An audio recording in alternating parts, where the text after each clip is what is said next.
how are you sorting out who to give money to? Maybe the efficiency of the money, how much is actually going to helping people versus marketing, administrative costs? Certainly tax is part of the conversation because, for those people who hold NVIDIA stock and say, hey, my portfolio has gotten a little out of whack here.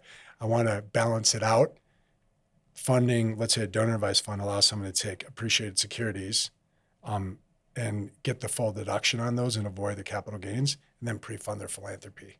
So if someone's already being generous, it's just an efficient way to say, hey, we can rebalance the portfolio of your investable assets, pre-fund your philanthropy so you can do that. So that's where tax plays a role. But then the question is, and I think it starts with, what's the intention? And I think where we see technology is taking intention and making it actionable, making it easy, giving people the tools to do that. You had mentioned one point, Steve, about the administrative costs and things like that. I think that is one of the biggest misconceptions in the industry, is that if you're a new nonprofit, your quote unquote expense ratios are going to look very different than a very large institutional player, big name that we would all know. They're two different things. And just think about it as like your company, or I'm investing in a company in the market that's an industrial company versus a tech company. They're doing two different things. They have two different cost structures. Nonprofits are this blanket category, but they're all doing different things. And so we really have to say, okay, what kind of outcomes are they achieving? It's a wicked problem to figure out. But I think there is obviously some shenanigans in the space where expenses are out of whack for sure. But to say 100% of the money needs to go to the cause is, what about getting talent? How do you recruit talent? How do you have tech and infrastructure to enable that? There's a lot of enabling functions that these nonprofits have. And so that's, from our standpoint, I think we don't opine on that, but since you asked the question, I weigh in as someone who's in the space and look at it and say, that is a misconception that I think people have, and that, but we're not trying to preference one nonprofit or the other. What we're really trying to say is, hey, what interests you? I imagine you might be interested in something related to plants. Is that a fair guess? Very fair. Yeah, big plant guy. So if there's a nonprofit that does something there, that might be attractive to you.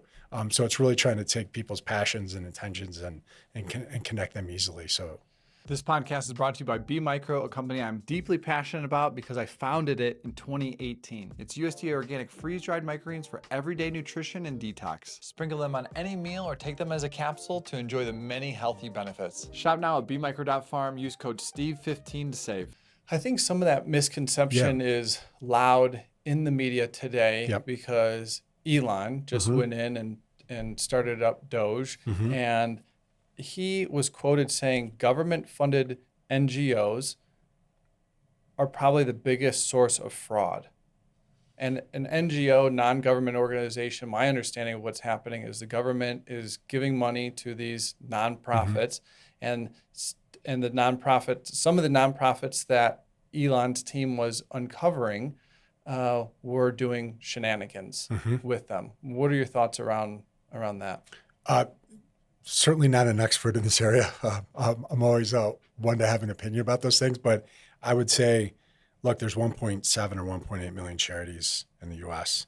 Some of those NGOs are, closely connected to government, doing work abroad.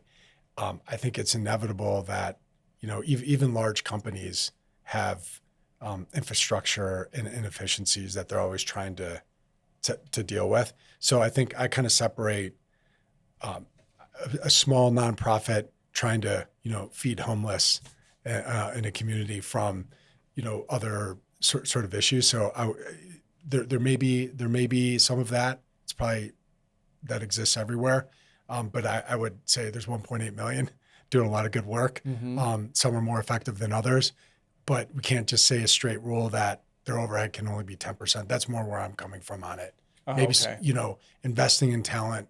And I think that's where, with these nonprofits, you also have donors who are sit on boards as well. So they're helping fundraise and oversee as, sort of fiduciaries for these organizations. So I think, they can, highlight maybe if those inefficiencies exist, that kind of thing.